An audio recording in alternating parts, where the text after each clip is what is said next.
For millennia, the Grand Pyramids of Egypt have towered over the desert sands. Everything about the great ancient civilization that once seized the lands remained a mystery. That is, until July 19, 1799. A French soldier discovers a large stone about 35 miles east of Alexandria during Napoleon Bonaparte's Egyptian expedition, unearthing a written language that had been dead for thousands of years. The translations would prove to be the key to unlocking the secrets of an entire civilization.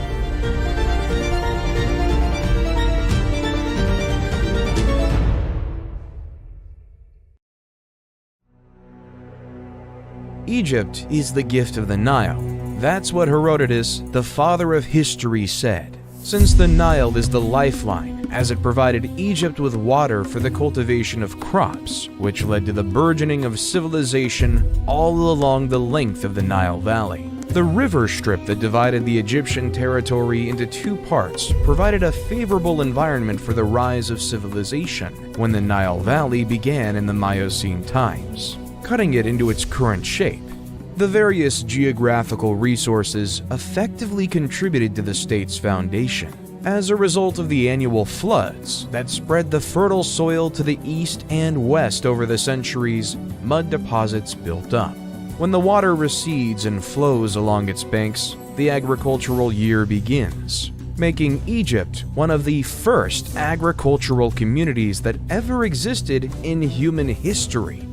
At the end of the Paleolithic era, there was a widespread production of arrows, harpoons, querns, sewed skins, boneworks, and pottery.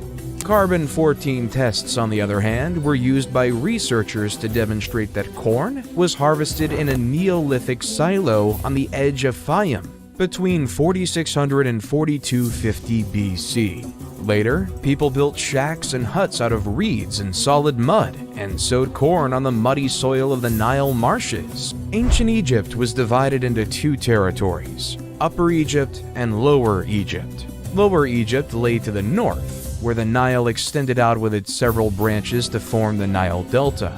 Upper Egypt, which stretched to Aswan, was to the south. The two kingdoms were united around 3000 BC by King Narmer, but each retained its regalia, the Hedjet or white crown for Upper Egypt and the Deshret or red crown for Lower Egypt. As a result, the pharaohs were known as the rulers of the two lands, and they wore the Shent, a double crown with each half denoting sovereignty of a different land.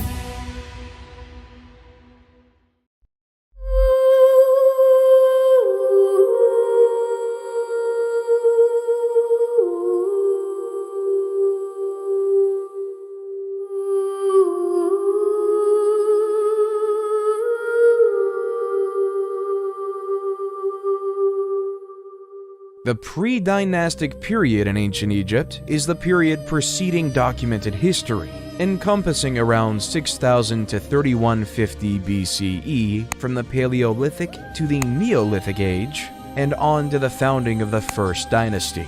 While there are no written records from this period, archaeological digs in Egypt have unearthed items that convey their tale of the Nile River Valley's cultural history. The pre-dynastic period is called by the regions or ancient city sites where these artifacts were discovered, rather than the cultures that lived there.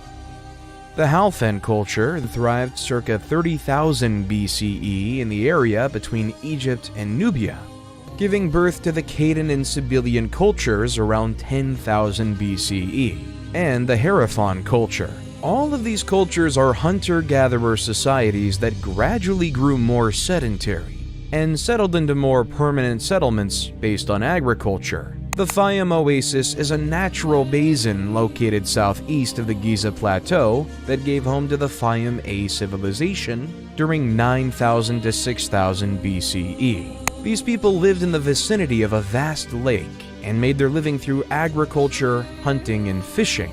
The people of Fayum constructed reed homes with subterranean basements for food storage. Cattle, sheep, and goats were domesticated, and basketry and pottery production flourished. During this period, tribal chieftains assumed positions of power, which may have been passed down to the next generation in a family or tribal unit.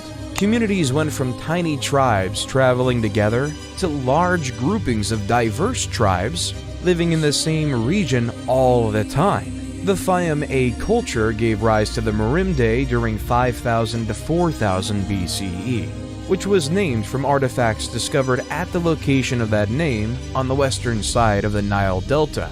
The majority of Egyptians were farmers, and agriculture was the basis of the dynastic Egypt economy, and farmers relied on the annual summer floods to grow their crops. We know that the first Egyptian farmers were hunter-gatherers. They planted crops such as wheat, lentils, barley, flax, and peas, in addition to herding animals.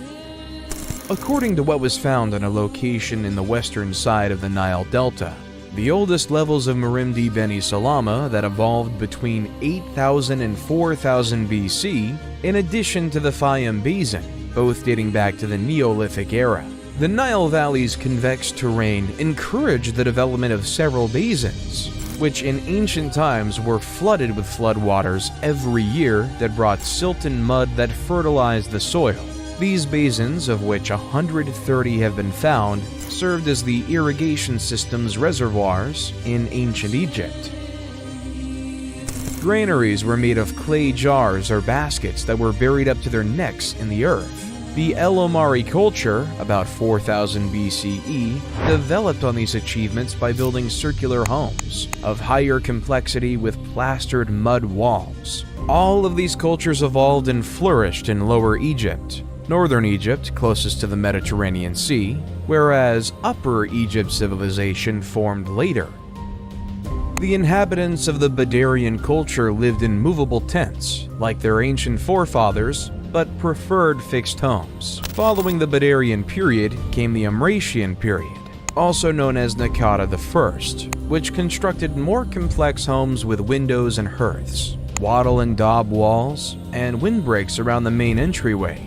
The practice of mummification began around 3500 BCE, where burial items were still left with the deceased. These developments were aided by the Girzian culture, also known as Naqada II, 3500 to 3200 BCE, which launched trading with other regions, inspiring changes in culture and art. The houses were built of sun-baked brick, and the more opulent ones included courtyards, an addition that would become commonplace in Egyptian homes later. The city of Abydos, located north of Naqada, became an important burial location, and huge tombs were built, forming a necropolis, a city of the dead. These tombs were originally made of mud bricks, but subsequently of huge, neatly hewn limestone. Eventually, the site would become the burial place for Egypt's rulers. Despite this, evidence reveals that individuals from all across the nation had their deceased buried at Abydos, and gave burial gifts to commemorate their memory. By this time, the cities of Zeus and Hierakonpolis were considered ancient, while Thinis, Naqada, and Nekhen were rapidly developing. The hieroglyphic alphabet, which was invented around 3400 to 3200 BCE, was used for maintaining records, although no entire sentences from this period have been discovered. At this time, the earliest Egyptian writing discovered so far originates from Abydos, and was discovered on pottery, clay seal imprints, and bone and ivory items. Complete sentences are not found in Egypt until the time of King Peribsen in the Second Dynasty 500 years later. This period led to the Naqada III period from 3200 to 3150 BCE. Following Naqada III, the early dynastic period and Egypt's recorded history began. With commerce, communities expanded and flourished, and the populations of both Lower and Upper Egypt increased. Small villages of brick dwellings and buildings evolved into bigger urban centers that soon clashed, most likely for trade products and water resources. Thinis, Naqada, and Nekhen were the three principal city-states of Upper Egypt during the period. Thinis appears to have defeated Naqada before absorbing Nekhen. These battles were fought between the Scorpion Kings, whose identity is unknown, and others, most likely Ka and Narmer. According to some researchers, Scorpion I, Scorpion II, and Ka were the final three rulers of the proto-dynastic period, before King Narmer invaded and unified Lower and Upper Egypt and created the First Dynasty.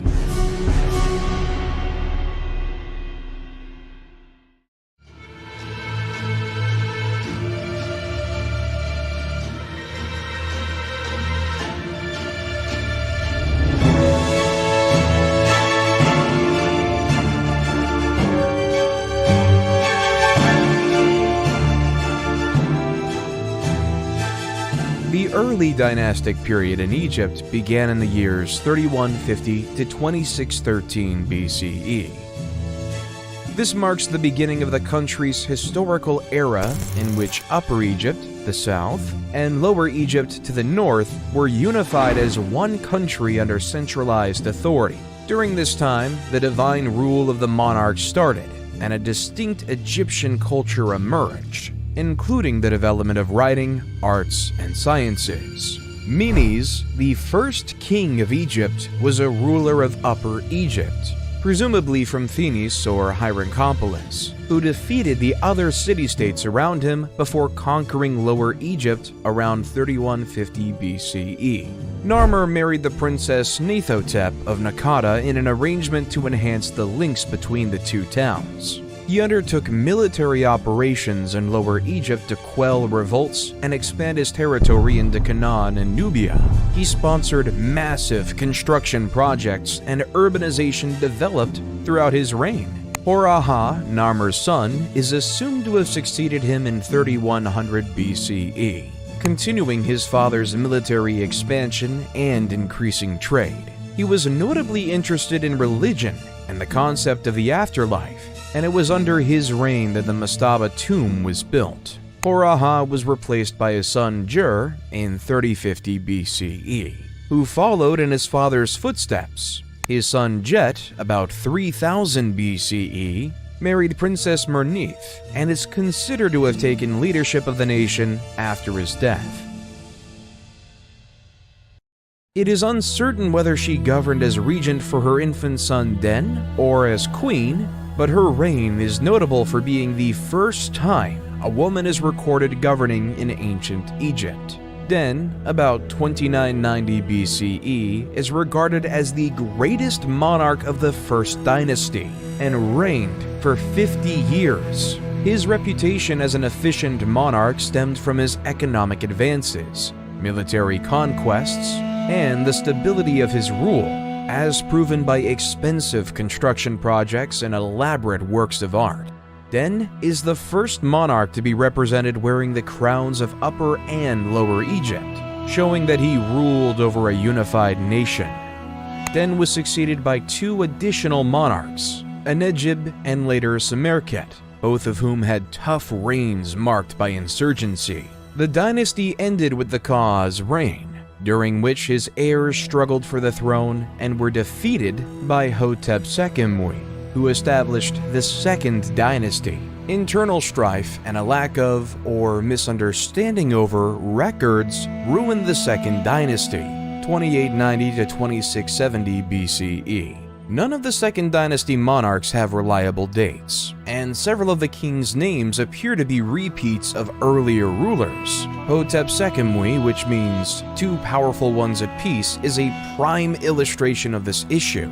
Because of his name, it would seem that he came to power after subduing the princes who fought for the throne after Kwa, but his name is inscribed on the entrance to Kwa's tomb, implying that he was the ruler responsible for burying Kwa, and he already had that name before the succession war broke out. Hotep Sekemui is credited with bringing peace to Egypt upon his ascension to the throne, although a brief one. Instability and rebellion marked his reign. Raneb, also known as Nibra, was the first to link his name to that of the gods, and so create a bond between the monarch and the divine. There is no reasonable explanation for Peribzen's decision, Early academics claimed he was the first monotheist who declared Set to be the sole deity, but evidence of his reign's devotion to various gods disproved this. Because his name is only found in Upper Egypt, it's possible that he opted to ally with Set for political reasons, to distinguish himself from the Horus religion of Lower Egypt. For whatever reason, he is regarded as a good monarch because commerce, the economy, religious practice, and the arts all thrived during his reign. Peribsen was replaced by Kheskamui, probably his son, who continued his predecessor's construction projects and is believed to have brought Egypt's two regions back under central control, or at least reinforced unification. His most famous works include the statues at Hierakonpolis and Abydos, as well as his role as the father of Pharaoh Djoser.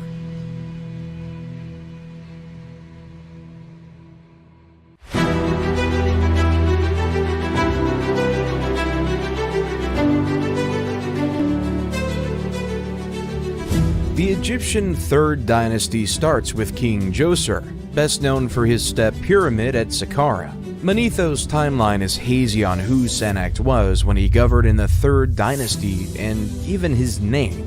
Sennacht's name is only known from the Abydos monarch list, the Turin Papyrus, and two reliefs discovered in the Mastaba tomb, number K2 at Beit Kalaf. Djoser erected so many monuments that historians have long assumed his tenure extended at least 20 years. He started military campaigns to Sinai and kept Egyptian unity, resulting in the stability required for his construction projects and the growth of the arts. Djoser's step pyramid at Saqqara is Egypt's first recognized pyramid, which was designed by his architect and vizier, Imhotep.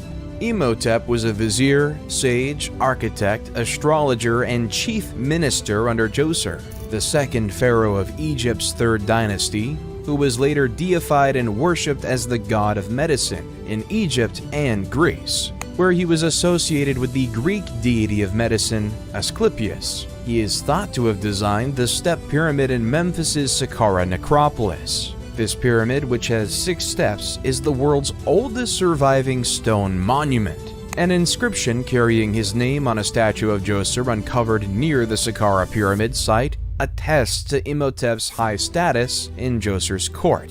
The inscription includes titles such as the leader of the sculptures and the chief of the seers. Historical documents depicting Egyptian society and medicine throughout the Old Kingdom demonstrate that the main magician of the pharaoh's court frequently functioned as the nation's chief physician. The step pyramid started as a basic mastaba monument with a flat top and sloping sides, similar to many previous dynasties' tombs. The architect, Imhotep, on the other hand, had bigger plans for his king's eternal dwelling. The step pyramid is a succession of mastabas piled on top of each other, each step slightly smaller than the one beneath, to create a pyramid shape. Earlier mastabas were made of clay bricks, but the step pyramid was made of stone slabs with carved motifs of trees and reeds on them. When finished, the step pyramid stood 62 meters tall, making it the tallest building of its period. To deter robbers and secure the king's corpse and burial goods, the real chambers of the tomb were dug beneath the foundation, as a maze of passageways with rooms off the hallways. However, this strategy did not work because the tomb was robbed of all of its valuables, including the king's corpse. In antiquity, only his foot was discovered in the tomb. Nonetheless, the step pyramid's design and building epitomize the genius and vision of the Third Dynasty builders, who would later raise the buried pyramid and the layer pyramid, among many other structures and sanctuaries. These early visionaries established the foundations for the later true pyramids of the Fourth Dynasty, which have mesmerized and captivated people for millennia.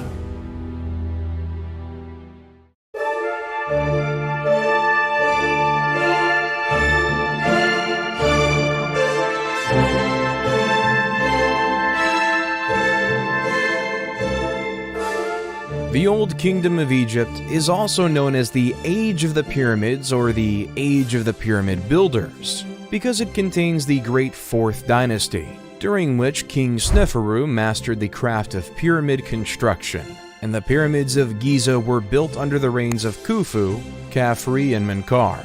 The historical documents of this time, the 4th to 6th dynasties of Egypt, are sparse, and historians consider the history of the era as literally written in stone, and mainly architectural in that academics have been able to build a history through the statues and their inscriptions. The pyramids themselves provide little information about their architects, but adjacent funerary shrines and stelae provide the king's names and other significant information. In addition, carvings in stone discovered elsewhere during the period document different events and the dates on which they happened. Lastly, the mausoleum of the 5th dynasty's last monarch, Unas, contained the first pyramid texts, detailed drawings and writings inside the tomb that cast light on the religious views of the period. During the Old Kingdom of Egypt, the elite standardized art and figures were produced uniformly to reflect the tastes of Memphis, the capital. Although other art forms such as painting and literature exhibit more skill in the Old Kingdom, statues from the late early dynastic and early Old Kingdom periods are very comparable. The Old Kingdom's most famous works of art are the Pyramids of Giza and the Great Sphinx of Giza, both of which remain today. Although smaller structures were crafted with the same precision and beauty, in reality, Egyptians placed great importance on Old Kingdom art and architecture in later ages. Although all levels of society may have shared the same religious systems, social inequality persisted even after death. The only significant impediment to reaching an afterlife was being buried outside of Egypt. Egyptians thought that, to be reborn, they needed to be buried in Egypt. If they died abroad, their relatives went to tremendous pains to bring their bodies back for burial, so those correct funerary rituals could be performed and they could be buried in their native land, allowing them to enter the afterlife. To coordinate the labor force that constructed the pyramids at Giza and elsewhere during this time, unprecedented bureaucratic efficiency was needed, and this bureaucracy could only function under a powerful central authority. At the top of the pyramid that represented Egyptian society, the monarch stood. He was granted ownership of all of Egypt by the gods, at least in theory. The literate and illiterate classes were divided in the Egyptian social structure. The literate class was the ruling class. They were a small fraction of the population, but they were the main criteria for determining the character of ancient Egyptian society and everything we knew about the civilization.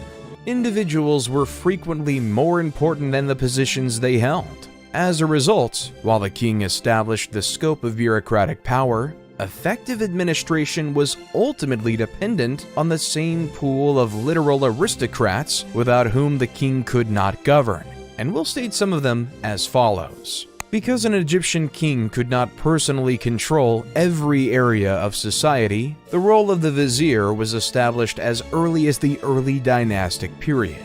The vizier, who can be assimilated into a form of prime minister, assigned responsibility to other members of the court, sent communications through scribes, and managed the military, regional governors' activities, public works projects, and tax collections, among other things. Huni, the last king of the 3rd dynasty, was long thought to have initiated the massive building projects of the Old Kingdom by constructing the Mitam Pyramid.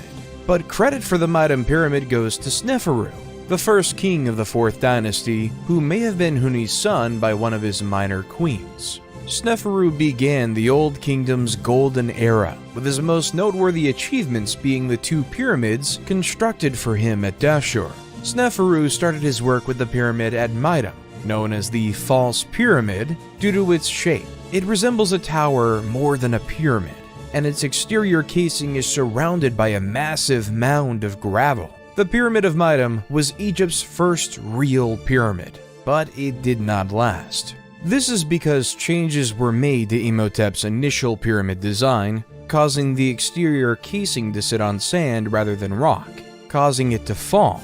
The Crooked Period and the Red Pyramid are Sneferu's structures at Dashur, or North Pyramid. The The bent pyramid gets its name from the fact that it rises at a 55-degree angle and then changes to a 43-degree angle of smaller stones, giving the impression of bending in towards the summit. The workers had finished the base and sides before recognizing that a 55-degree angle was too steep, and changing their plan to conclude the job as best they could. Sneferu appears to have grasped the issue and went on to construct his third pyramid. Sneferu appears to have been a ruler unafraid of loss or sorrow. When the bent pyramid failed to satisfy his standards, he simply began over. The red pyramid, named after the use of reddish limestone in its building, was constructed on a firm foundation for better stability and rose at a 43-degree inclination. The red pyramid, 105 meters tall, was Egypt's first effective real pyramid.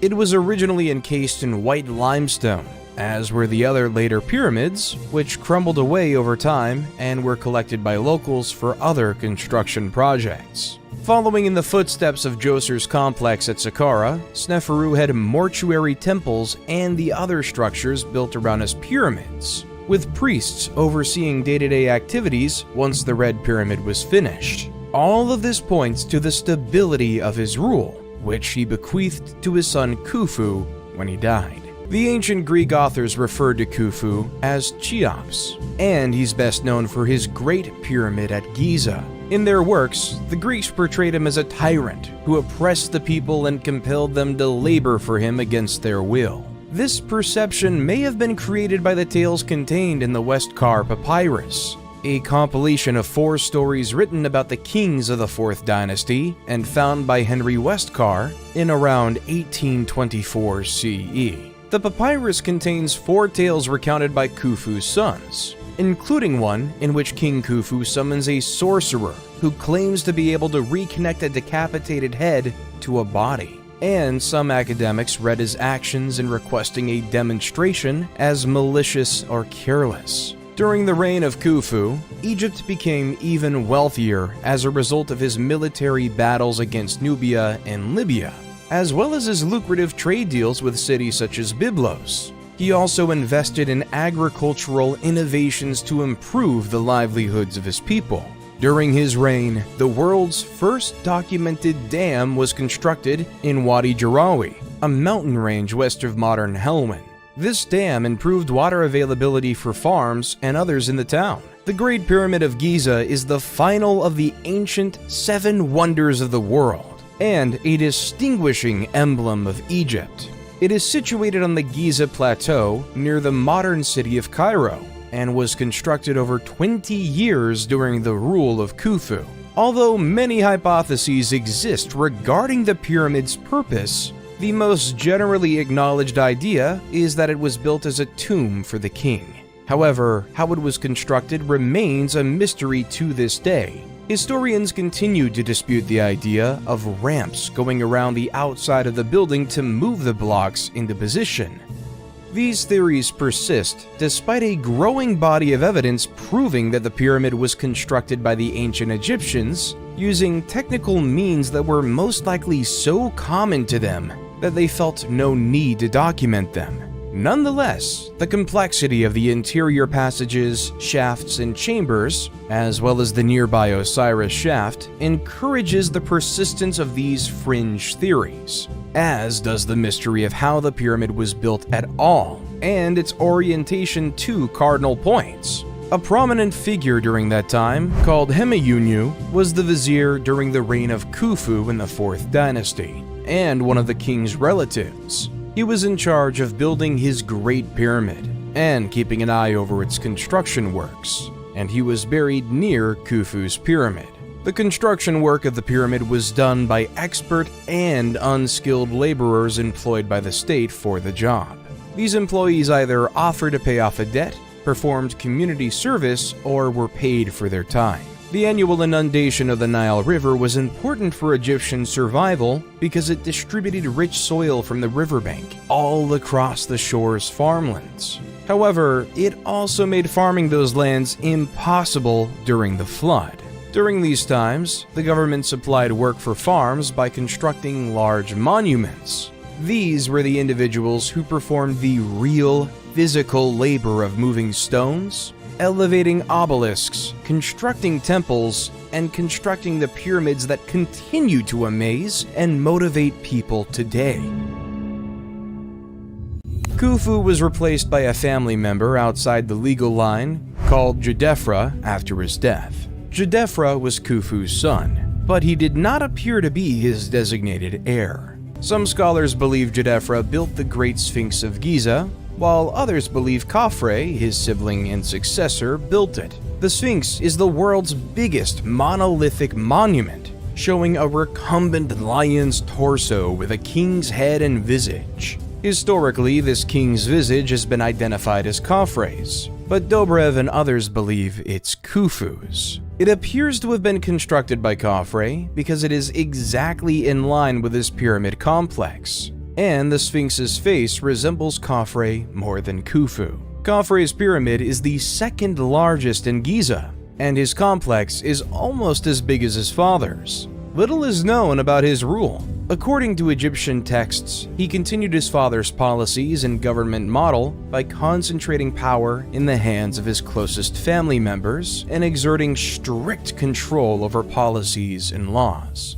Following Khafre's demise, succession was temporarily disrupted again when Baka, Djedefre's son, took the throne. He did not even rule for a year before Menkaure, Khafre's son, took over as monarch. Both the Greeks and the Egyptian writings praise Menkaure. Menkaure, like his father and grandpa before him, started construction on his Giza pyramid and shrine complex. Menkaure's pyramid and complex are smaller than the other two, which represent a significant development in the history of the Old Kingdom, and one of the causes of its collapse. The resources required to construct the Great Pyramid were no longer accessible during Menkaure's period, but he did his best to establish an everlasting residence on par with his father's and grandfather's. Khenra, Menkaure's son and designated successor, perished while this pyramid was being constructed, upsetting the dynastic succession, and Menkaure died before the pyramid complex was finished. Despite reigning for 30 years, he was unable to finish the work of his predecessors, which many historians attribute to the dwindling resources at his disposal. Shepseskaf, Menkaure's successor, finished Menkaure's structure at Giza but was buried in a relatively modest mastaba at Saqqara. As previously stated, the monarchs diverted immense resources to their funerary structures and buildings, but these temples and sanctuaries were increasingly under the authority of the priests who managed them, rather than the king. Although the Giza Plateau is now an old, sand-swept location on the outskirts of Cairo, it was a city of the deceased, inhabited by the living who tended to it during Menkaure's time. Giza had priests' houses, shrines, worker accommodations, stores, factories, breweries, and all the amenities of a small metropolis. The civilian life in ancient Egypt was very active. The lowest social class consisted of peasant farmers who did not own the land on which they worked on or the houses in which they resided. The monarch, members of the court, nomarchs, and priests owned the land. To begin the day, peasants would say, "Let us work for the nobility." Peasants were virtually always farmers, regardless of what other trade they practiced. They cultivated and harvested their crops, giving the majority to the landowner while keeping part for themselves. Most had private gardens, which the ladies maintained while the men worked in the fields. The lowest stratum of society created the items utilized in commerce, allowing the civilization as a whole to survive. These peasants were also part of the workforce that erected Egypt's pyramids and other monuments. When the Nile River's banks overflowed, farming became difficult, and the men and women went to work on the king's projects. This labor was always rewarded, and no literary or physical evidence supports the assertion that any of Egypt's major monuments were erected by slave labor. Work building monuments like the pyramid and associated burial complexes, temples, and obelisks provided the peasantry with the sole possibility of upward mobility. Skilled painters and engravers in particular were in high demand in Egypt. and were paid more than unskilled laborers who merely hauled the stones for the construction from one location to another. Peasant farmers might also raise their status by learning a craft and producing the vases, bowls, plates, and other ceramics that people need. Skilled carpenters could make a fortune by making tables, desks, chairs, beds, and storage chests, while painters were needed to decorate upper-class dwellings, castles, tombs, and monuments. Brewers were likewise held in high regard, and breweries were occasionally controlled by women. They appear to have been operated on by females in early Egyptian history. Beer was the most popular beverage in ancient Egypt, and it was commonly utilized as a kind of recompense. 3 times a day, workers on the Giza Plateau were given a beer ration. The deity Osiris was said to have provided the drink to the people, and breweries were overseen by the goddess Tenene. Marriages were more secular than religious in ancient Egypt. The parents planned the majority of weddings in any of the classes. Girls were often married at the age of 12, and boys at the age of 15. Royal offspring were frequently promised to foreign monarchs as babies to seal treaties. The ancient Egyptians' lives were not all labor. They found plenty of time to have fun by participating in sports, board games, and other activities. Hockey, handball, archery, swimming, tug-of-war, gymnastics, rowing, and a sport known as water jousting, which was a sea battle played in small boats on the Nile River in which a jouster tried to knock the other out of his boat, while the second team member maneuvered the craft, were all ancient Egyptian sports. The festivals of ancient Egypt were individually distinct in their own right, depending on the nature of the occasion, but they all had one thing in common: drinking and feasting. The Egyptian diet consisted mostly of grains, wheat, and vegetables. The meat was incredibly expensive, and only royalty could afford it. The 4th dynasty ended with Shepsekhof's brief reign, and the 5th started with much less hope. The 5th dynasty is known as the Sun Kings dynasty because so many of their titles contain the name of the deity Ra, usually given as Re. The first 3 of these rulers, Userkaf, Sahur, and Kakai, would later be memorialized as divinely chosen in the Westcar papyrus tale, The Birth of the Kings. The dynasty starts with King Userkaf, but a lady called Kenkaz, most likely a daughter of Menkor, appears prominently in the Egyptian texts as mother of 2 kings of Upper and Lower Egypt, though it's unclear who those monarchs were. Her monument is the 4th pyramid at Giza, and she was a significant person. Not much is known about her. Userkaf is best renowned for his work on the Temple of the Sun and Abusir. This structure represents a significant divergence from the position of the monarch at the beginning of the 4th dynasty, and the beginning of the end of Giza as the king's necropolis. The sun deity Ra was now venerated directly by the people through the priesthood, and the king's position as the god's primary representative was reduced. Userkaf's son Sahur replaced him and constructed his funerary complex at Abusir near the Temple of the Sun. Sahur was a capable monarch who led the first Egyptian expedition to Punt and arranged significant trade treaties with other countries. Punt, on the other hand, was one of his biggest accomplishments, as it became an important source of many of Egypt's most valuable resources, and in time was regarded as a legendary country of the gods. Sahur constructed his own temple to the sun in Abusir and was the first to use palmiform columns in the building, which would later become the norm for columns throughout Egypt. Sahur's war exploits and cautious resource management enriched the nation, as demonstrated by the intricate work done on his mortuary complex and the inscriptions discovered. His son, Neferirker Kakai, succeeded him. Inscriptions suggest he was a good king and well-regarded, but little is known of his tenure except that the priesthood got even more dominant during his control. His son, Neferifre, succeeded him but perished young, possibly around the age of 20. He was followed by King Shepsekhar. Nusir-Ini succeeds him, and the priests of Ra acquire even more authority during his rule. The bureaucracy of the temples and mortuary buildings grew as well. putting a burden on royal coffers, which paid for sanctuary care and maintenance. Menkaure-Kaiyu replaced him, but little is known about his rule other than the fact that he was the last monarch to construct a temple to the sun. Djedkaraisi replaced him in the late 25th to mid-24th century BC. The roots of Djedkaraisi are unclear. He's not regarded as Menkaure-Kaiyu's son, but he may be connected. To keep the economy stable, he reforms the administration and the clergy extensively during his rule. Djedkaraisi refused the customary practice of erecting a shrine to the sun deity and decreased the number of clerics required to maintain funerary structures. He also arranged the Second Punt Expedition, which enriched Egypt and reinforced relations with Punt. The most important element of Djedkaraisi's reign, however, was the decentralization of the government in Memphis, which gave local authorities more authority.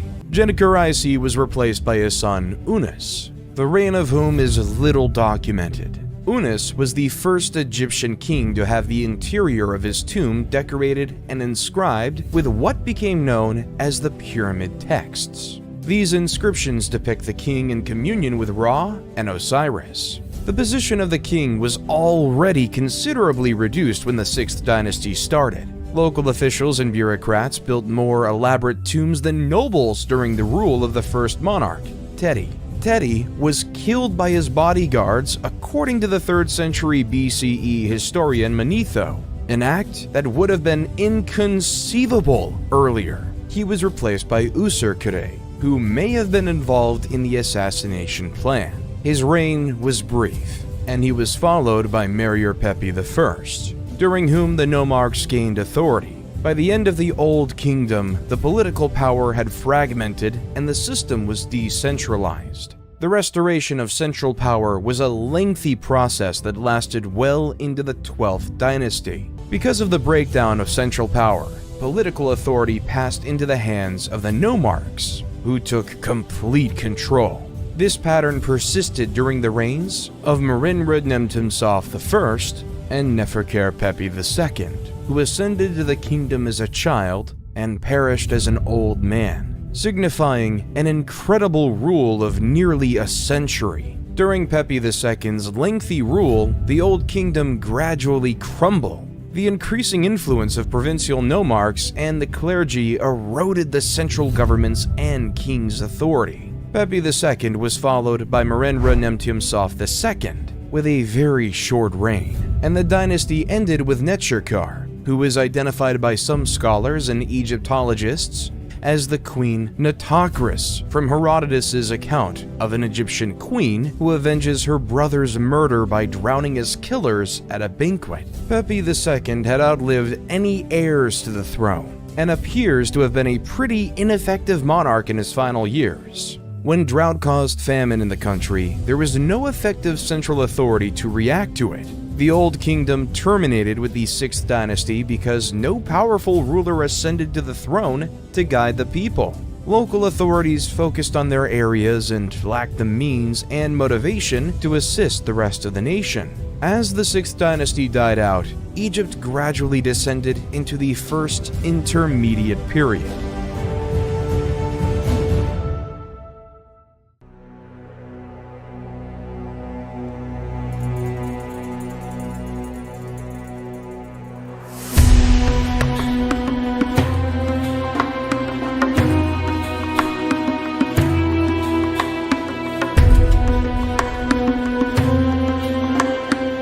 The first intermediate period is marked primarily by a rise in the authority of provincial administrators of distinct areas, and a decline in the power of the central government at Memphis. The great structures of the Old Kingdom on the scale of Giza's pyramids were no longer constructed within the first intermediate period because there was no strong central sovereign to order and pay for them, and no administration to coordinate the large workforce. The cultural image that comes from a study of historical data does not support a chaotic, dark era, but rather a different social and political model than what had come before. There is some historical evidence for the claim of unrest and claimed disorder, which stems from the absence of a single powerful central government.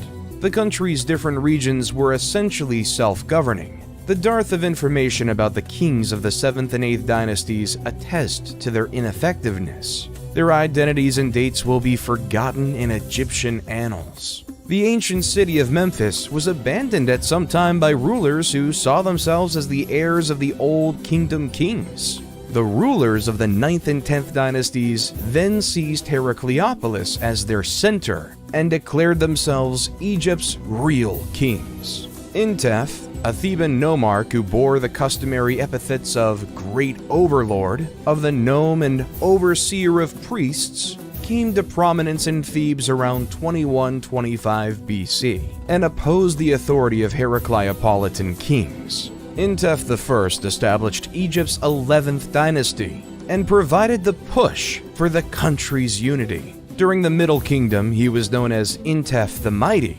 and a monument in his honor was erected in the Temple of Karnak. And this was the way leading to the beginning of a new era, which was the Middle Kingdom.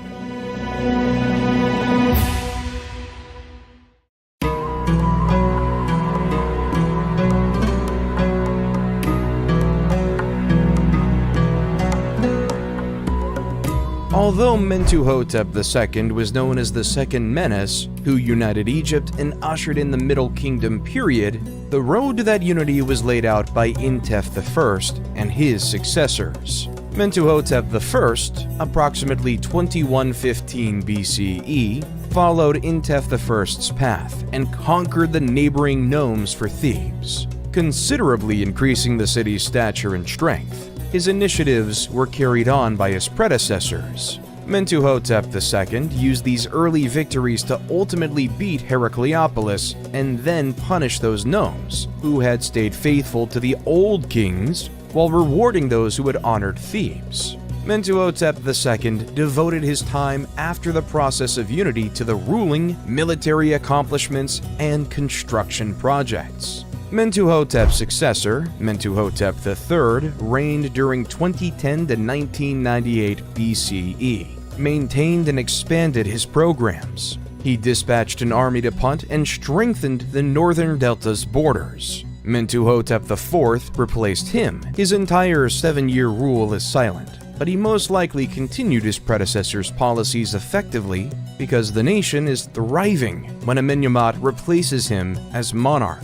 When Amenemhat was Mentuhotep IV's vizier and was sent with his mission to quarry stones for the king's project, he had an inscription made of the extraordinary events he witnessed. First, a gazelle gave birth on the stone selected for the king's sarcophagus top, indicating that the stone had been chosen correctly because it was endowed with fecundity and life. Second, an unanticipated rainfall descended on the celebration, revealing a well big enough to water the entire gathering. This inscription was later interpreted to mean that Amenemhat was chosen by the gods to become king, as the gods had allowed him to experience miracles. Amenemhat I abandoned Thebes for unknown reasons and established his seat in court in Ititawi, south of Memphis. Amenemhat I's successor, Sennacherib I, 1971 to 1926 BCE, improved the country's infrastructure and initiated the kinds of grand building projects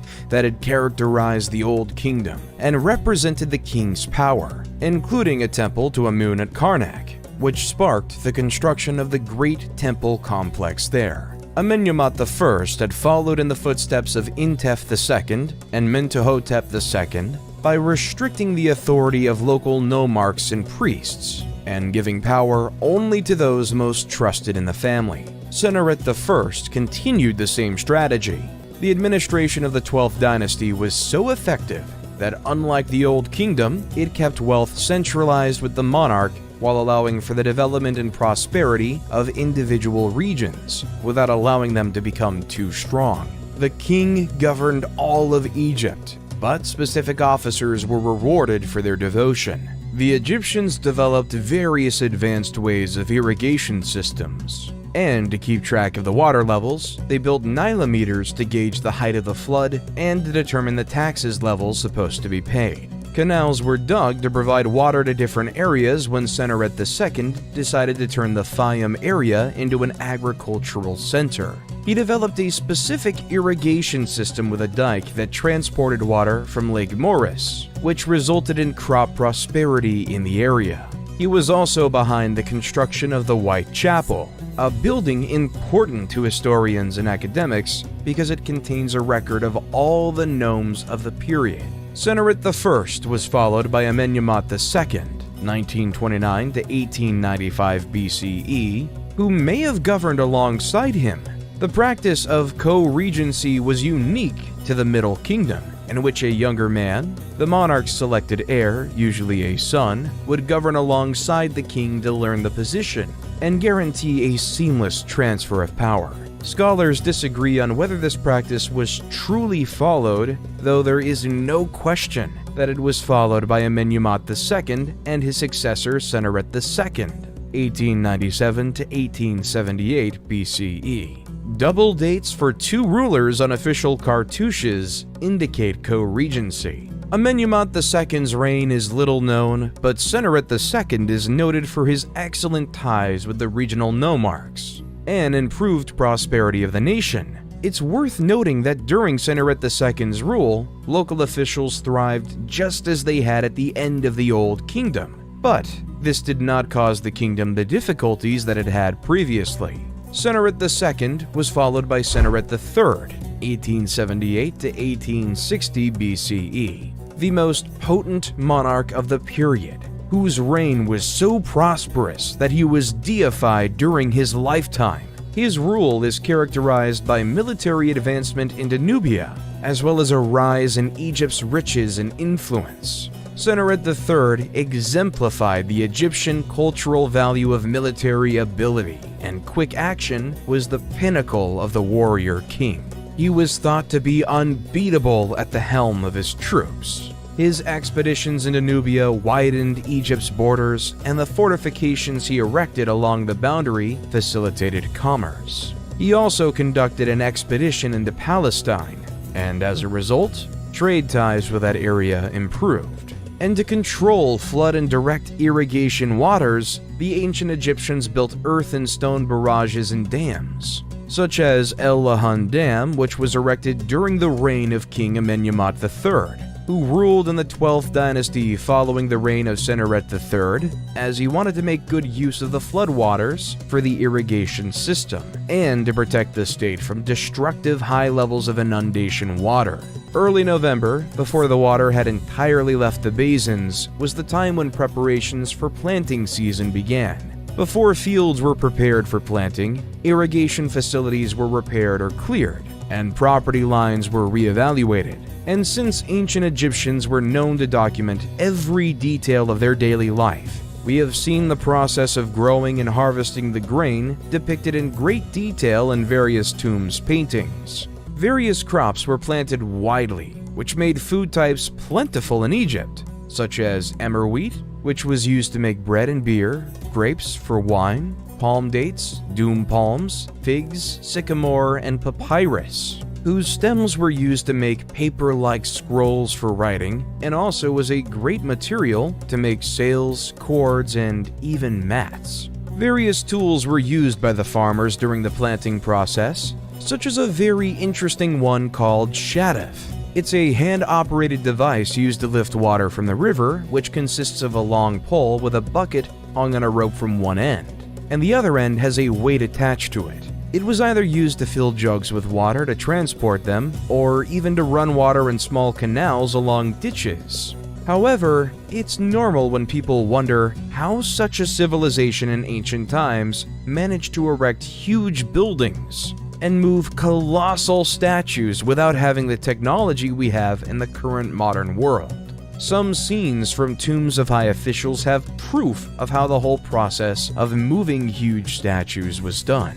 Jehudi Necht was a nomarch of the 12th dynasty. He used to govern the 15th nome of Upper Egypt. He has a very interesting scene in his tomb of the transportation of a roughly 6.8 meter high monument of him by 172 people using ropes and a slide. in an endeavor aided by the dumping of water in front of the slide. Unfortunately, no evidence of this colossus has ever been discovered. Amenemhat III boasted of no major military triumphs, but constructed almost as many monuments as his father and was responsible for the vast mortuary sanctuary at Hawara, known as the Labyrinth. Amenemhat IV, 1815 to 1807 BCE, replaced him and maintained his policies. He completed his father's construction tasks and began many of his own. During his reign, military and commercial expeditions were undertaken on numerous occasions, and trade thrived with towns in the Levant, particularly Byblos and elsewhere. The co-regency policy, if it was implemented, had guaranteed a seamless transfer of power from ruler to ruler, but it failed in the case of Amenemhat IV, who had no male successor to prepare for success. After his demise, the throne passed to his sister, or probably wife, Sobonefru, 1807 to 1802 BCE, whose rule is little known. Unless the Queen Nitocris of the 6th dynasty of the Old Kingdom is accepted as real, Sobonefru was the first woman to govern Egypt since the early dynastic period. The 12th dynasty concluded when she perished without an heir, and the 13th started with the reign of Sobekotep I, 1802 to 1800 BCE. The Middle Kingdom's 12th period was the most powerful and wealthy. The 13th dynasty would receive the riches and the policies, but would be unable to put them to good use. The 13th dynasty appears to have maintained the policies of the 12th dynasty monarchs and kept the nation united, but none of them had the personal power of the previous kings, according to incomplete documents. Lower Egypt started to develop its political groups.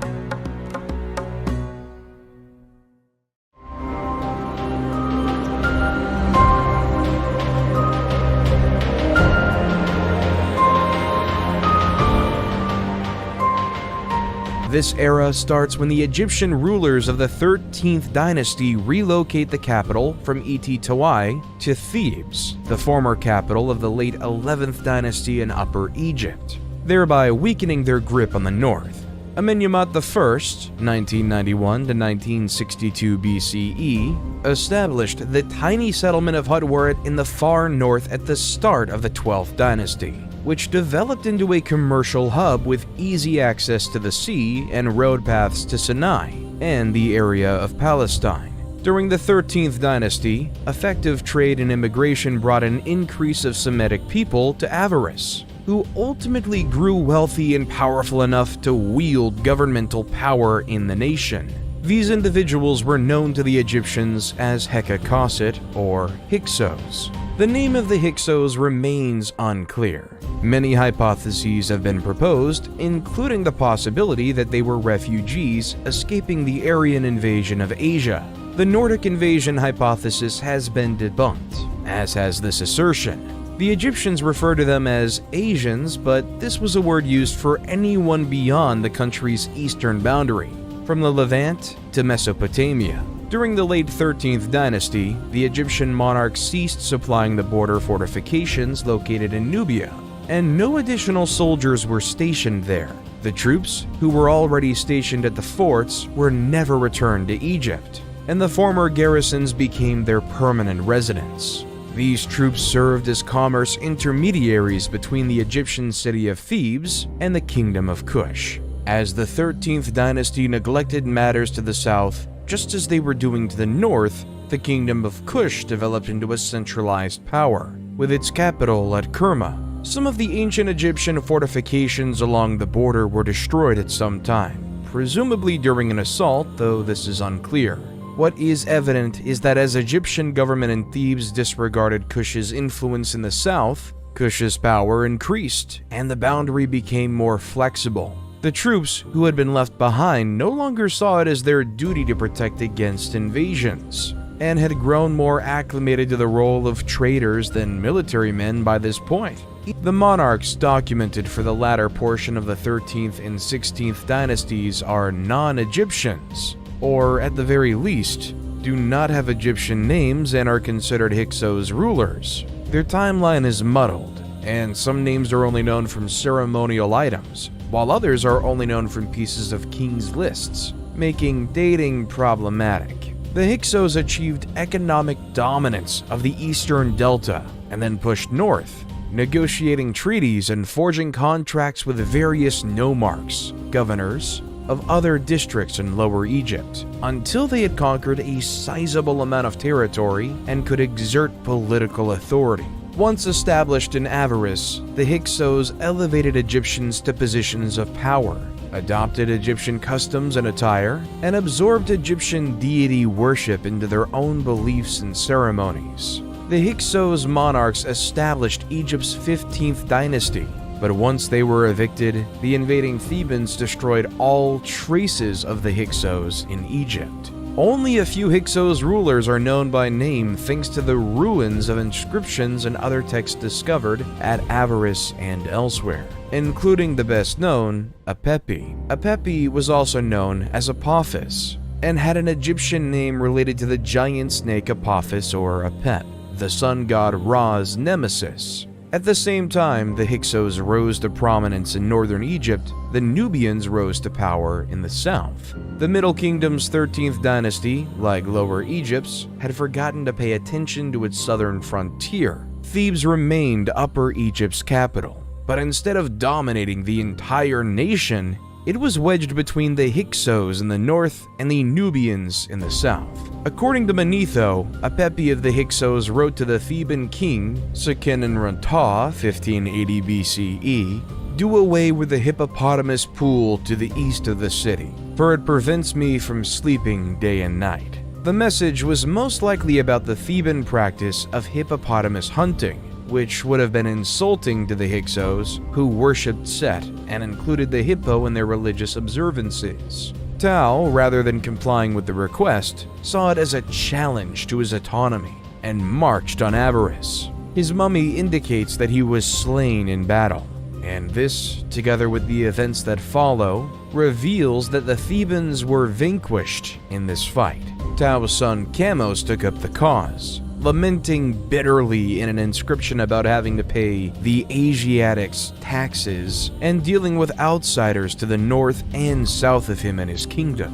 He launched a huge attack on the Hyksos, destroying Avaris according to the narrative. Chamos reports that his attack was so fast and scary that it rendered the Hyksos women barren, and that he destroyed the city to the ground following the carnage. This tale appears to be exaggerated, as the Hyksos retained control of Lower Egypt 3 years after Chamos' invasion, and Avaris remained the Hyksos' stronghold. Chamos was succeeded by his brother Ahmose, who, according to the inscriptions, drove the Hyksos out of Egypt and destroyed their metropolis of Avaris. These events are described in the tomb inscriptions of another man, Ahmose son of Abana, a soldier who fought under King Ahmose, who describes the devastation of Avaris and the retreat of the remaining Hyksos to Sharawin in the Palestine region.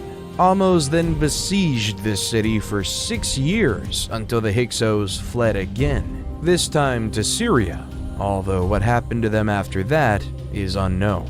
Ahmose I not only established the 18th dynasty, but also began the new Kingdom of Egypt, the age of the Egyptian Empire. The Hyksos were responsible for the formation of a professional Egyptian army of conquest, since Ahmose I, and those who followed him, sought to ensure that no foreign nation ever gained such dominance in their land again. The triumph that would become the new kingdom, a period of unprecedented prosperity and success in Egypt, is the legacy of the Second Intermediate Period. The 18th dynasty of Egypt, established by Ahmose I, would build some of the most renowned and memorable monuments since the Old Kingdom's pyramids, and expand Egypt's borders into a kingdom.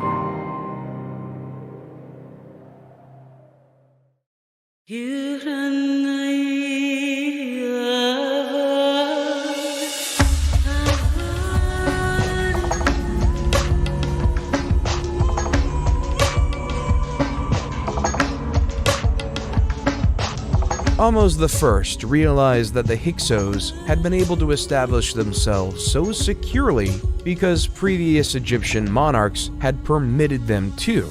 As a result, he chose to establish protected areas around Egypt's boundaries and fortify neglected settlements in strategic locations to protect the nation. The Battle of Ahmose I against the Hyksos brought him and his troops into touch with the areas of Palestine and Syria, where he continued his operations while also conducting military excursions south against the Kingdom of Kush in Nubia. When he died, he had protected the nation and consolidated his authority, leaving a steady political and economic situation for his replacement, Amenhotep I, 1541 to 1520 BCE. Inscriptions show that Amenhotep I followed his father's policies and modeled himself after him as a warrior monarch, but he most likely only commanded battles in Nubia. There are no accounts of him conducting expeditions into Palestine or Syria, but he may have done so because those areas stayed secure during his and his successors' reigns. Thutmose I, 1520 to 1492 BCE, replaced him and immediately started wars to expand Egypt's reach. Thutmose I put down a revolt in Nubia that erupted soon after assuming the throne, personally murdering the Nubian monarch and suspending his corpse from the prow of his ship as a caution to other rebels. He then extended Egypt's control over Nubia further south before shifting his focus to Palestine and Syria. He expanded Thebes' famous Temple of Karnak and built numerous other temples and structures throughout Egypt. Thutmose II, 1492 to 1479 BCE, succeeded him, but little is known about his rule because he was quickly eclipsed by his more potent half-sister, Hatshepsut. Hatshepsut, 1479 to 1458 BCE, was one of the most potent and effective New Kingdom rulers. Thutmose II had one child with her, and he had another with a minor woman, Thutmose III, whom he named as his successor, 1458 to 1425 BCE. Following Thutmose II's death, Hatshepsut was appointed regent of Egypt and officially co-ruled with Thutmose III, but she had been the force behind her husband's tenure and continued to do so as she saw fit after his death. Hatshepsut is in charge of numerous construction initiatives. She conducted the most successful expedition to Punt, added her works to the temple at Karnak, and governed in harmony with Nubia to the south. Her construction undertakings were so beautiful and numerous that subsequent pharaohs claimed ownership of them. They were able to do so because Hatshepsut's name was taken from all of her structures, including her magnificent complex at Deir el-Bahri around 1458 BCE. Concerning the obelisks that were erected in the different temples, they were symbols of the sun god, and many of them can be found everywhere in the whole world, whether they were real Egyptian ones or modern ones imitating the ancient Egyptian obelisks. The process of carving one is not a paradox, as there is an unfinished one located in the quarries of granite in Aswan. Hatshepsut commissioned its construction, probably to accompany what became known as the Lateran obelisk, which was originally at Karnak, but was later brought to the Lateran Palace in Rome. Thutmose III inherited a wealthy and secure country in 1458 BCE and wasted no time in improving it. Thutmose III establishes the Egyptian Empire, which his descendants would sustain. He defeated the neighboring countries and expanded Egypt's dominion further than it had ever been before, using the war chariot acquired from the Hyksos, bronze weaponry, and better strategies. Over 20 years, he led at least 17 separate military campaigns, subduing kingdoms from Libya to Syria and extending Egypt's authority in the south, from the region around Buin down to Kyrgyz. When Hatshepsut died, Thutmose III ascended to power. Believing him to be weak and inexperienced, the king of the Syrian city of Kadesh instigated a revolt in the Egyptian province of Canaan, which swiftly gathered support from other places aiming to dethrone Egypt. This coalition met in the city of Megiddo. Thutmose III marched his army from Thebes to Megiddo in northern Canaan, prudently choosing a narrow pass from the town of Aruna instead of the wider and easier routes to the city, and surprised his enemies by entering the Kina Valley behind their defensive positions and driving them from the field. Thutmose III had to lay siege to the city to seize it. Geneni, who was Thutmose III's commander and military scribe, naturally accompanied his monarch in war to put down the rebellion, and wrote a record describing the fight. Thutmose III was so taken by Jani's tale that he had sections of it written on the walls of the great temple of Amun at Karnak, and, to a lesser extent, elsewhere. Geneni begins by describing why the writing on the temple's walls exist. He then goes on to explain the campaign and its motivations. The wretched adversary referenced on several occasions is the king of Kadesh, who started the revolt and gathered the armies against Egypt. But it is also used to refer to everyone who joined the rebellion at times. Following the Battle of Megiddo, Thutmose III would subdue and punish those who took part, capturing not just Kadesh, but also all of Syria and the Mitanni territories in Mesopotamia. He was succeeded by his son Amenhotep II, 1425 to 1400 BCE, who inherited and built on his father's powerful and safe kingdom. He was not a warrior king, but he did order many construction projects and signed peace treaties and commerce deals with other countries, such as Mitanni. Thutmose IV, 1400 to 1390 BCE, his replacement, carried on his programs. Based on readings of his renowned Dream Stele, which recounts the tale of how he came to the kingdom, Thutmose IV is regarded as a usurper, although he's the legal son of Amenhotep II. He's best known as the king who rebuilt Giza's Great Pyramid. He is followed by Amenhotep III, 1386 to 1353 BCE, who is regarded as one of Egypt's most effective and powerful rulers. Amenhotep III ruled Egypt at a time when it was at its artistic, political, and fiscal apex. His reign was one of the most opulent in Egyptian history, and he frequently used his riches to persuade other nations to do what he desired. He kept the nation stable, enlarged its boundaries, and devoted himself to the arts and construction initiatives. Many of Egypt's most impressive structures date from his rule. During his reign, however, the priests of Amun started to acquire increasing fortune. They possessed more property than the monarch and used it to enrich themselves further. Amenhotep III attempted to contain their increasing influence by allying himself with Aten, a minor deity symbolized by a sun disk. He appears to have believed that the authority of the pharaoh behind the worship of Aten would elevate the status of those priests over those of Amun. His scheme failed, but it did elevate the deity Aten, who would play an important role in the rule of Amenhotep's son and successor. Amenhotep IV, also known as Akhenaten, was an Egyptian pharaoh renowned for establishing monotheism and banishing the ancient gods. His rule became known as the Amarna period because the Egyptian capital was relocated from Thebes to modern-day Amarna. He ascended to the kingdom as Amenhotep IV, but changed his name to Akhenaten in the 4th or 5th year of his rule, dissolved the old religion, particularly the worship of Amun, and raised the deity Aten to the position of the one true god. Only the cult of Aten was recognized as a valid religious organization. All other sanctuaries were shuttered, and their veneration was prohibited. He built a shrine to Aten at Karnak's great Temple of Amun, which he also shuttered. His wife was the famous Nefertiti, best known for the magnificent bust created by the sculptor Thutmose. Upon Akhenaten's death, he was succeeded by his young son, Tutankhaten, 1336 to 1327 BCE, who quickly changed his name to Tutankhamun, who took to the throne at just 9 years old. The young leader relocated the capital to Memphis, restored Thebes as a religious center, which also held political significance, reopened the temples, and restored Egypt's ancient religion.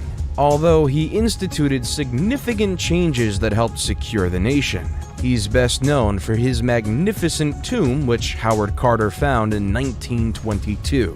Tutankhamun was married to Ankhsenamun, his half-sister, until his demise at the age of about 18.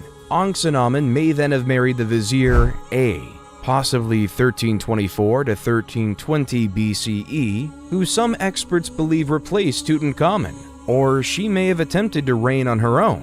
Whatever part A played in the succession, Ankhsenamun vanished soon after Tutankhamun's death, and the general Horemheb took control, devoting to return Egypt to its former grandeur. Horemheb, 1320 to 1295 BCE, went to great measures to erase the Amarna period rulers from Egyptian history by burning all of Akhenaten's statues and writings, including completely demolishing his sanctuary at Karnak.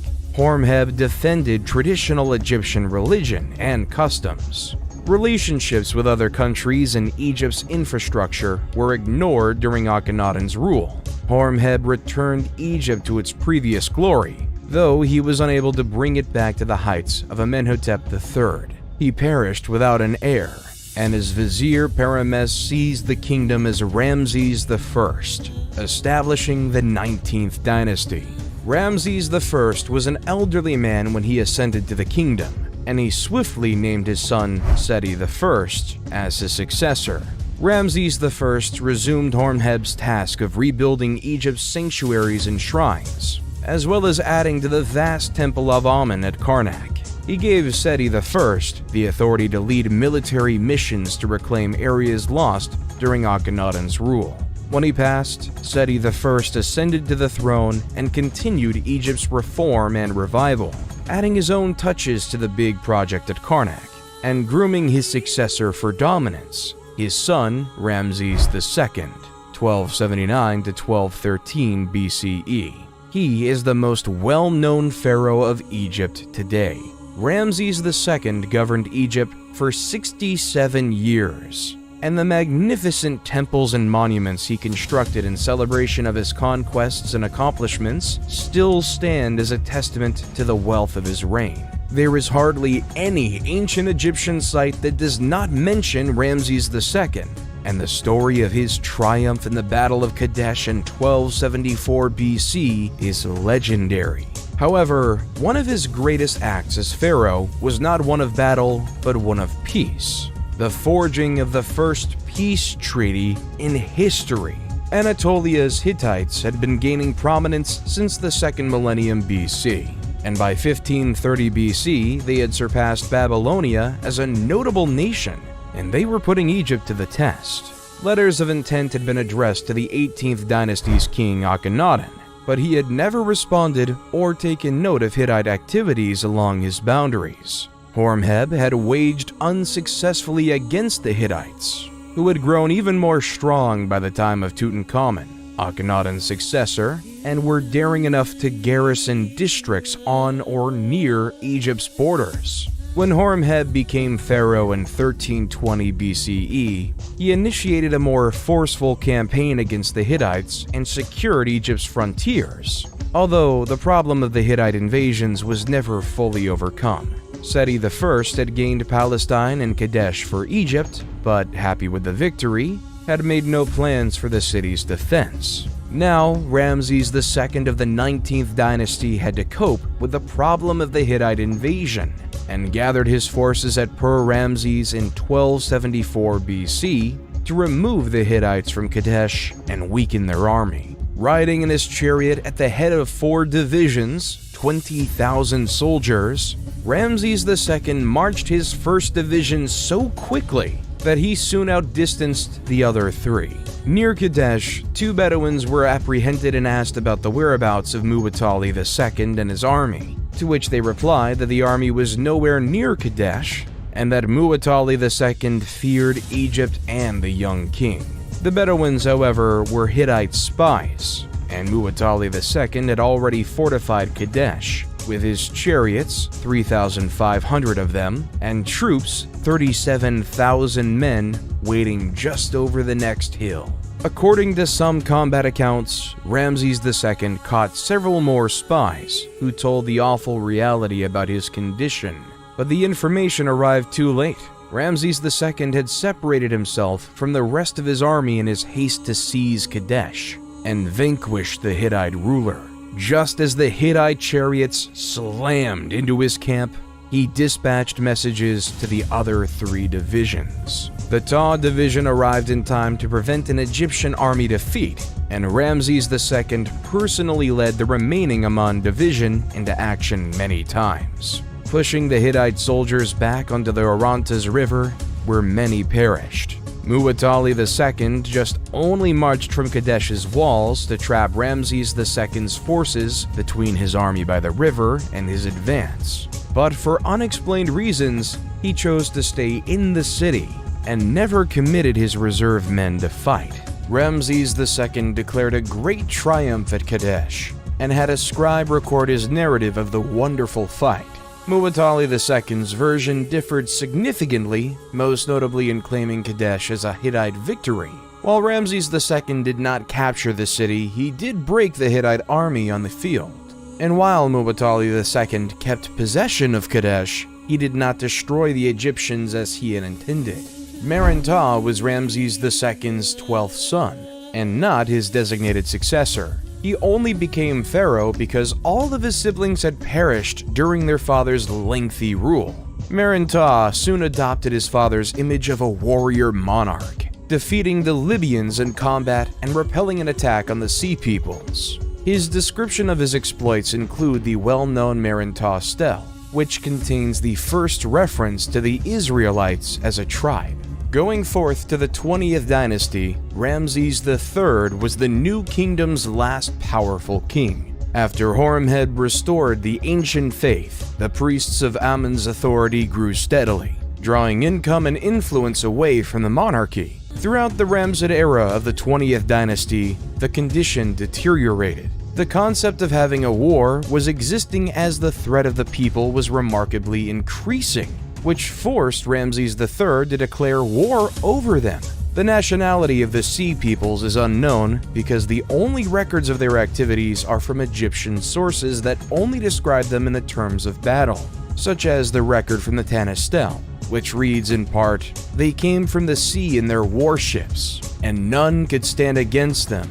This is characteristic of Egyptian allusions to these enigmatic invaders. Ramses II, his son and successor Meren-Ptah, and Ramses III are the 3 great pharaohs who chronicle their struggles and triumphs against the Sea Peoples. All claimed huge victories over their opponents, and their inscriptions include the most extensive documentation of the Sea Peoples. During the time of Pharaoh Ramses III, the Sea Peoples invaded and destroyed the Egyptian commerce hub at Kadesh, and then attempted to invade Egypt again. They began their operations with swift attacks along the coast, before pushing toward the delta. In 1180 BC, Ramses III subdued them, but they returned in force. Ramses III would have been aware of his predecessors' fights with these people and how violent they were. He decided against a field engagement and instead employed guerrilla tactics as a plan. He set up ambushes around the coast and along the Nile Delta, and his archers were especially efficient, putting them camouflaged along the beach to shower down arrows on the ships at his signal. The ships were set on fire with burning arrows once the crew was dead or drowning. After crushing the naval invasion, Ramses III turned his focus to what remained of the invading troops on land.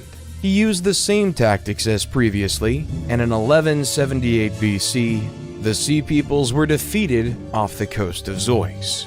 Egyptian annals once again depict a spectacular victory, in which many Sea Peoples were slaughtered and others were captured and coerced into the Egyptian army and fleet, or sold as slaves. Although Ramses III spared Egypt from invasion, the battle was so costly that the royal treasury was depleted, and the tomb builders at Deir el-Medina could not be paid. This resulted in the first documented labor strike in history, in which workers walked off the job and refused to return until they were properly reimbursed. And then, the momentum of the Egyptian empire started to fade. Ramses III retained a powerful central authority, secured the borders, and kept Egypt prosperous. But the kingdom was crumbling around him. The office of the Pharaoh of Egypt no longer held the same level of reverence it once did because the priests of Amun served as an intermediary between the gods. Ramses III was injured in an assassination attempt staged by one of his lesser spouses, and perished as a result of his injuries. Ramses IV, 1155 to 1149 BCE, ascended to the throne only after his elder siblings perished. He attempted to imitate the great pharaohs of the past and did complete several construction projects while battling to keep the empire's declining territory, but he perished after a brief rule. He was succeeded by his son, Ramses V, who fought to retain control against Amun's priests and keep the kingdom together. His successor, Ramses VI, carried on the fight with little success. Ramses VII replaced him, followed by Ramses VIII, about whom little is known, Ramses IX, Ramses X, and Ramses XI. All of these pharaohs fought to keep the kingdom together in the face of outside incursions and internal conflicts with Amun's priests. An incident related to these struggles, though obscure, involves a man called Amenhotep, high priest of Amun, who was deposed by the vizier Pinehazy and forced to escape south to Nubia. What we are sure about is that the priests of Amun retained huge power and reached the throne of Egypt and ruled the country.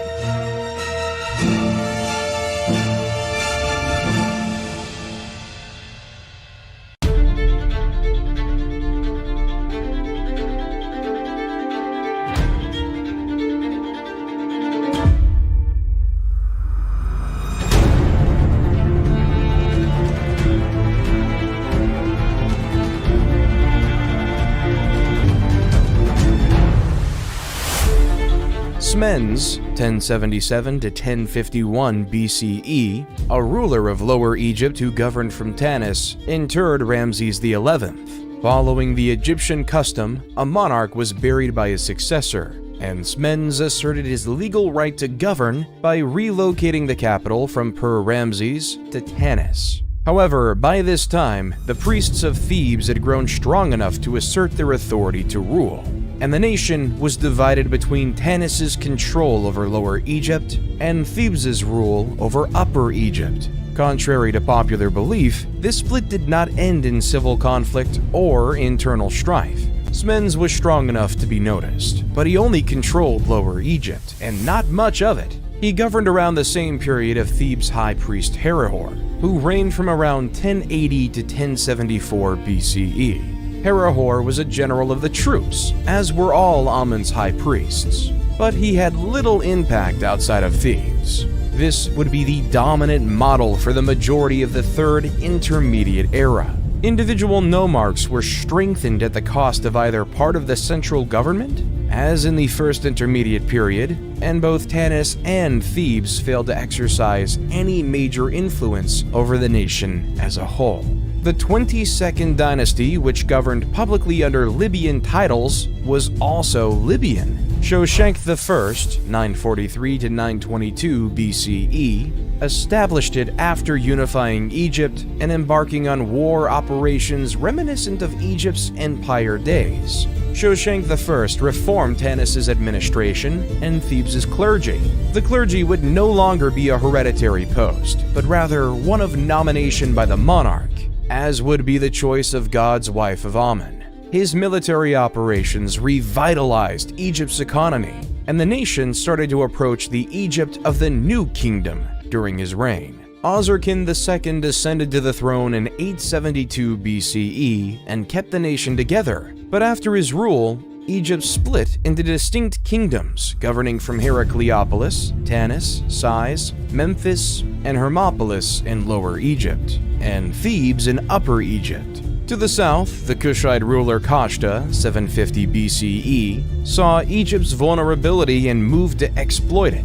Kashta adored Egyptian culture and had Egyptianized his capital city of Napata, and thus his entire territory. He had strong trade connections with Thebes and was well versed in the procedure of appointing priests and other high officials. By 747 to 721 BCE, his son strengthened Nubian dominance of Upper Egypt, and when the kings of Lower Egypt protested, he commanded a large army against them. Pi conquered Lower Egypt, capturing and subjugating all of the main towns before marching back to Napata. Egypt was now legally under his rule, but he allowed the Lower Egyptian kings to regroup and re-establish their power. These buffer zones diminished during the Third Intermediate Period, and Egypt lost its prior strength. But there were still countries on its boundary, such as Judah and Israel, that served the same purpose. The subjugation of those areas by Shoshenq I pushed Egypt's boundary up against the Assyrians, with no buffer in between.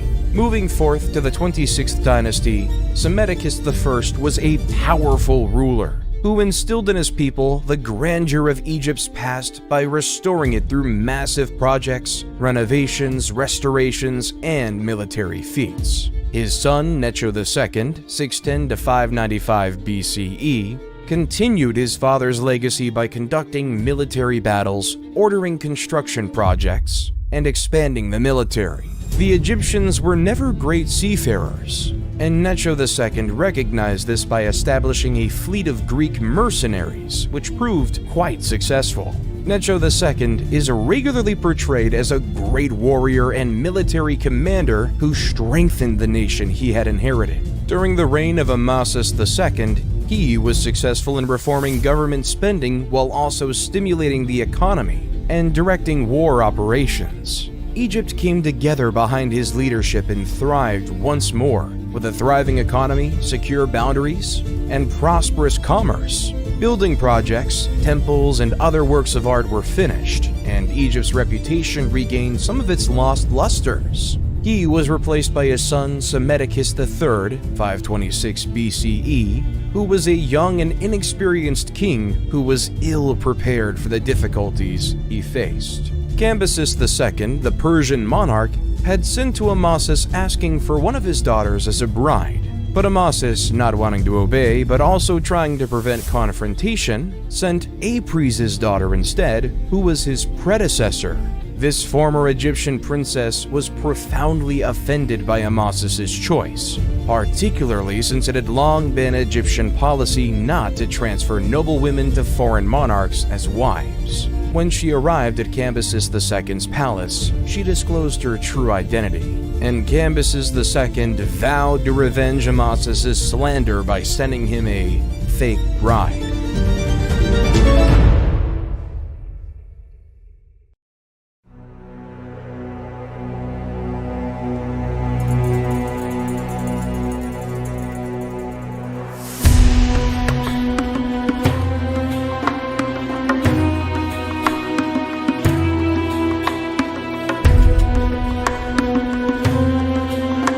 Unlike Cambyses, Darius wanted to govern Egypt in his absence. He ascended to the throne of the Achaemenid Empire in 522 BCE and toured Egypt at least twice, though he favored Egypt from afar. Nonetheless, he adored the culture and directed funds towards the reconstruction of destroyed temples and the dedication of new ones. In keeping with the Persian practice of religious tolerance, Darius praised the Egyptian gods with presents and statues. He is widely viewed as having a gentler hand with Egypt than Cambyses. For the second Persian conquest of Greece in 480 BCE, his son Xerxes I, 486 to 465 BCE, relied on all the resources of the Achaemenid Empire, including Egypt. When the Persians were defeated at Salamis in 480 BCE and Plataea in 479 BCE, Xerxes abandoned foreign affairs in favor of construction projects and different relationships with court ladies. Artaxerxes I, 465 to 424 BCE, succeeded him and battled for 6 years to put down the first significant Egyptian rebellion, led by Inaros II, the Libyan royal son of Psamtik V, encouraged and assisted by Athens in 460 to 454 BCE. While it is true that the Persians ruled Egypt during the 27th and 31st dynasties, Egyptian culture was kept alive, and the 30th dynasty of Egyptian rulers gave Egypt back a brief time of its former glory before the Persians invaded their land again. This era comprises the 27th to 31st dynasties of Egypt. Egyptian resistance to Persian control, on the other hand, is visible throughout the area, and Egypt thrived under Persian rule because the Persian Shahs respected the culture. Amartayas of the 28th dynasty, Nectanebo I and Nectanebo II all governed the nation, commanded troops, and participated in construction projects in the manner of the great pharaohs of the past. Whoever was behind the revolts against Persian authority, Egypt's second conquest did not last long. Philip II of Macedon, 359 to 336 BCE, defeated the Greek city-states and incorporated them into Macedonian authority. When he was murdered in 336 BCE, he was preparing a grand expedition to subjugate Persia. He already had all of the means he would require for the conquest, which he entrusted to his son, Alexander. The pharaohs of the 30th dynasty upheld Egyptians' kingship's honor and left their impressive structures in the footsteps of those who came before them.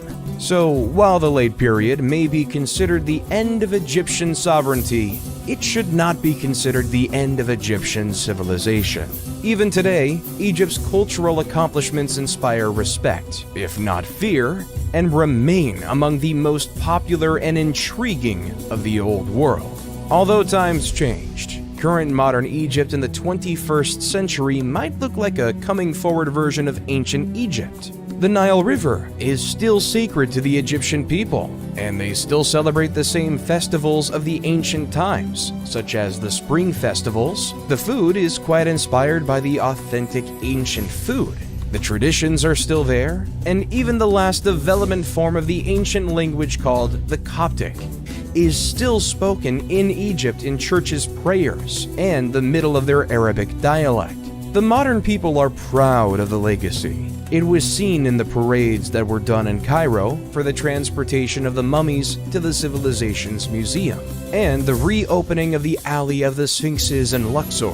They're building new cities, digging their way to improve commerce with the highways dug in the middle of the mountains, passing through the deserts. They're almost opening the biggest museum in the whole world.